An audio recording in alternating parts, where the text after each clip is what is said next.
Alright, so Charles Barkley has called out the naysayers of individuals calling out the Steve Nash hire as white I was privilege. very disappointed at some of the guys on television today talking about white privilege. Very disappointed. They're like, well, this doesn't happen to black guys. And I'm like, well, it happened to Doc Rivers. It happened to Jason Kidd. It happened to Derek Fisher. So I was really disappointed in some of those guys. Isaiah Thomas. Yeah, I was really disappointed, guys. And Isaiah Thomas, not disappointed in Isaiah, but I just think when you have a responsibility, especially when you have to talk about something serious like race, you can't be full of crap. You got to be honest and fair.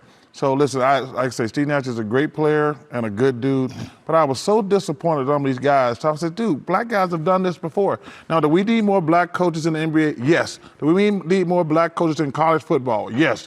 Do we need more black coaches in pro football? Yes. But this wasn't the right time to shut it today. Good luck to Steve Nash. Alright, so the only person in the media that really said that this hire was white privilege was really Stephen A. Smith. This is one of the toughest positions that I've ever had to take and in my career on First Take. And here is why. I want to first state that Steve Nash has no coaching experience. But if you talk about an outlier, an individual that is just special on so many levels, it is Steve Nash. Not just as a player, but his mentorship to some degree with Steph Curry, the brothers that he has looked out for and supported when Quentin Richardson was his teammate, and he took money off his plate to make sure Quentin Richardson got paid. When he had his man Steven Jackson, his former teammate, his teammate at the time, living with him and took him in and looked out for him. The respect that he has around the league, his smarts, his intelligence, his basketball IQ.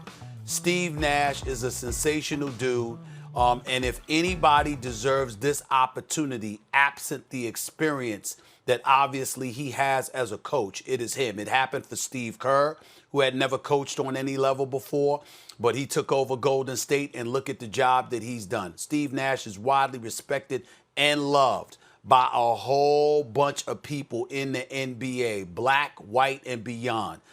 Congratulations to him. He deserves it. I get it.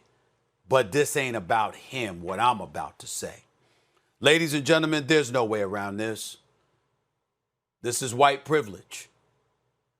This does not happen for a black man. No experience whatsoever on any level as a coach. And you get the Brooklyn Nets job. I know that Kyrie and KD have both signed off on this. I know they both support this move. But I'm thinking about a champion that is Ty Lue, passed up.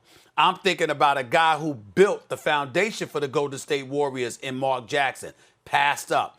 I'm thinking about the years that Sam Cassell has served as an assistant, first in the nation's capital in D.C., and now with the Los Angeles Clippers, passed up. And it's for a guy, my God, one of the best guys you could possibly meet in your life, and may do a fantastic job, but a guy that has no experience whatsoever. In these times where we're making all of this noise about social justice, I got news for y'all, Molly and Max. I have said this to people on numerous occasions right here on this show. Yes, that was the tipping point. George Floyd's killing, his murder, violence against black men who are unarmed. All of that stuff is true.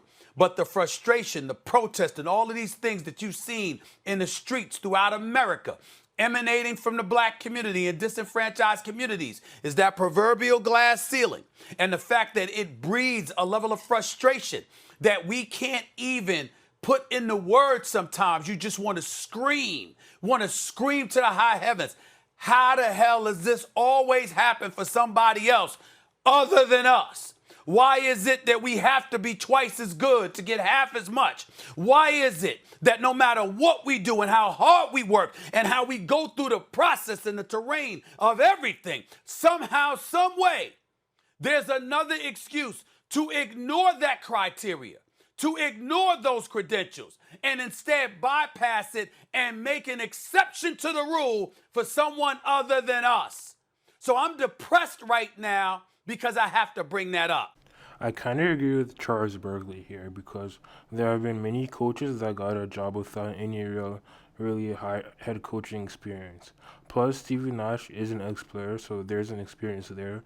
And plus, he was an MVP and could relate to a guy like Kevin Durant, where another coach wouldn't. Alright, but let me know.